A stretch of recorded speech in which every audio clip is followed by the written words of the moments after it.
ولا تلمزوا أنفسكم ولا تنابزوا بالألقاب بئس الاسم الفسوق بعد الإيمان ومن لم يتب فأولئك هم الظالمون يا أيها الذين آمنوا اجتنبوا كثيرا من الظن إن بعض الظن إثم ولا تجسسوا ولا يغتب بعضكم بعضا. Dear Malcolm, in PS 201, a school nestled in Flushing, Queens, where 43% of the students are black, the children were banned from writing about you. The teacher dragged her chalk, scratching a line through your name as a way to mute you.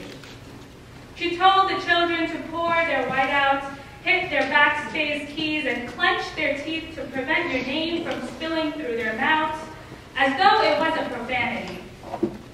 When the children shifted in their seats and a quivering hand stretched out like a lone branch, demanding why, the teacher said, because you were violent. But it's okay if the children still learn about Columbus, who explored land while stomping on corpses and while, I quote, dashing out brains of Indians and feeding them to armored attack dogs, end quote.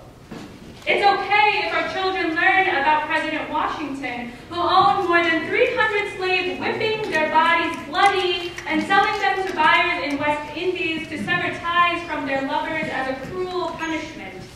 This is okay. But God forbid they learn about you, Malcolm. God forbid they learn about someone who tells them to adore their dark skin, tells them about their lineage that runs through the richest of civilizations, who tells them their blood is not cheap but worth every ounce of self-defense. The streets breathe Malcolm. The hearts beat Malcolm. The city hall needs Malcolm. Malcolm, what would you do now? What would you say to the mother of Michael Brown? What would you say when Trayvon hit the ground? What would you say when kids were killed because they followed Islam? Malcolm, your alma mater was books. Malcolm, اقرأ باسم ربك الذي خلق. Read. Remember the martyr, remember the minister, remember the father, remember the soldier, remember the scholar, remember the Muslim. That man that you honor, he was more than the color of his skin and the texture of his hair. He was more than that history that stripped us bare. He was more than that nationalist with his black fist in the air. He was honest, he was just, he was fair, a breath of fresh air, an undying flame in a moment of despair. And 50 years later, we're still waiting for the smoke to clear. Dear Malcolm, they pulled back triggers to take away your light, but half a century later, you still shine bright. As long as people continue to suffer psychologically, economically, and socially under the confines of an oppressive society, there will always emerge strong, vigilant, vigorous champions who resist the tyrants and work to inculcate within the oppressed a sense of pride and dignity, and to correct the distortions of tyrannical rulership that masquerade as truth.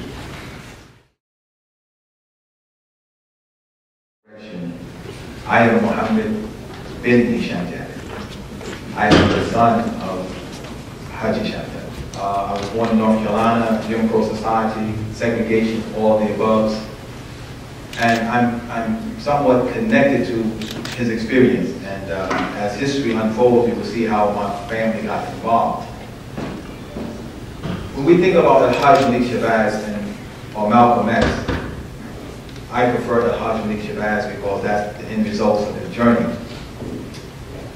we think about a guy standing at the window, an AK-47, you know, and the statement, by any means necessary. Or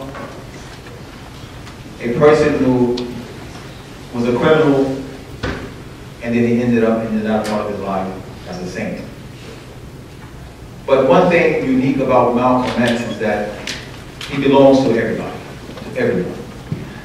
He belongs to the civil rights movement, he belongs to the human rights, the militancy that existed in the 50s, the Panthers, the Afrocentric revolution and identity search, just social justice. He belonged to everyone. And he was a leader, he was a scholar, he was a teacher, he was a father, he was a husband, he was a brother, he was all the above. But somewhere along the line, we lose the humanity of Al-Hajj Jaaber. Who was this person? What evolved, or what caused him to evolve until the final stages of his life? You see, when we look at an accomplishment as such, it's phenomenal. Because he was not a person of education, he was not a person of college. He started from the bottom. His life started from the bottom. He was born in Omaha, Nebraska, to Louise Helen, who actually was from the Caribbean. And his father was Earl Little. Anyone here ever visit Omaha, Nebraska? Just raise your hand. Okay. You know, when you look at the skyline, you know, you don't think about the dark undercurrents of negativity that existed in that society. In 1919, there was a public burning in Omaha, Nebraska. A gentleman by the name of Willie Brown, who was accused of raping a white girl or white lady. He was jailed, the mob, they took him from the jail, they had a public lynching and they burned him on the stake. This is the mind state that existed in Omaha, Nebraska during the time of the birth of Malcolm X. And remind you, this is the experience of the early years of Malcolm X. So you have to understand how he began, so you understand his mind state. So this was the early stages. In Lansing, Michigan, another group called the Black Legions, which was another pseudo-Klans group, burned their house. I think he was about 5 years old at that time. And the following year, he was killed, his father, Malcolm's father, Earl Little, was killed by a trolley car. They said it was an accident. One insurance company refused to pay out the life policy because they said he committed suicide. And the lesser claim paid out $1,000 at $83 a month. So they was very, very impoverished from the loss of their father. And as time unfolded, in 1939, his mother was committed to a state mental institution. Okay? In 1939, shortly a few years after the death of his father. Because she refused to allow her children to be indoctrinated by the system at that time. And not being in compliance with the system that was established, you were deemed insane. So she was committed to a mental institution. And she was also raped. And she had the baby. So this is the type of trauma that Malcolm was going through in his early years. And when she went into the mental institution, he ended up in a juvenile foster home. So when he became 13, he was in class and he was questioned as to what was his aspirations or his dreams in the future. He said, you know, he wanted to be a lawyer. And his teacher said that wasn't a practical career for a Negro. You know, coming out of the country, he wanted to go to New York. And eventually he went to New York, and as a young man, he got the jobs as working in the nightclubs and restaurants and things of this nature. And eventually got in trouble, like usually young people who don't have that oversight, that guidance, things of this nature. He got in trouble. So he was sentenced to 3 months, suspended for 1 year parole. So he returned back to Boston, and he finished his parole. And I'm sure that he had some unfinished business in New York, so he did return. But this time it wasn't so pleasant. He was convicted of burglary, larceny, and all the above, and also possession of a weapon, which was actually the knife he used to pick the door, but it was charged with a weapon. And he was sentenced to 8 to 10 years in prison. And this was the turning point of Malcolm X. When he got into the prison, he was very angry, but he came across, a group of people that were there from the Nation of Islam. A very organized, disciplined body of people, who was against all the things that was for the demise of human dignity, whether it was physically, mentally, etc. And over a period of years, he began to give ear to their doctrine, to their teachings, and eventually he embraced. You see, Malcolm wasn't your ordinary person. He began to study, he began to educate himself, was to continue to eradicate social injustice. And he made the sacred journey to Mecca. In 1964, he made the pilgrimage.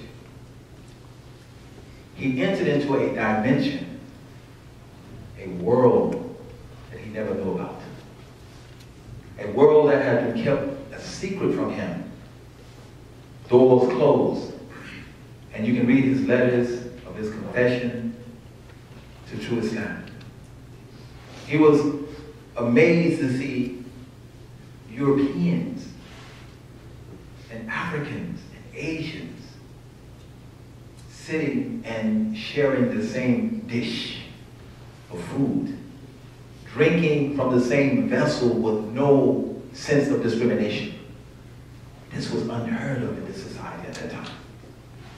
I can remember not even being permitted to go inside of a restaurant that was owned by Anglo-Americans. I can recall going to the theater where we had to go upstairs in a segregated compartment of the theater to watch the movies. Schools were segregated, everything. And what he experienced there was something that was unheard of in this society. It was an experience that changed his whole perception of mankind. At that point, he became a moral physician and a humanitarian. And he understood the plight and the struggle was not just isolated to the people in America. And he began to travel. He went to Egypt and places like that. And when he came back El-Hajj al-Shabazz. This is when he changed his name. And something unique happened when he was in Saudi Arabia for the Hajj. He sat, I don't know if you've seen this picture, it's a historic picture of him sitting with King Faisal. But at that time, it was Prince Faisal in 1964. And slavery, that's the same year that slavery was abolished in Saudi Arabia. Slavery was legal in Saudi Arabia. It wasn't chattel slavery as the Western slavery, but it was a form of slavery that was abolished in 1964 by Prince Faisal. And this is some of the dialogue that Prince Faisal and Malcolm X had concerning the equality of his citizens. But him leaving the Nation of Islam created a rift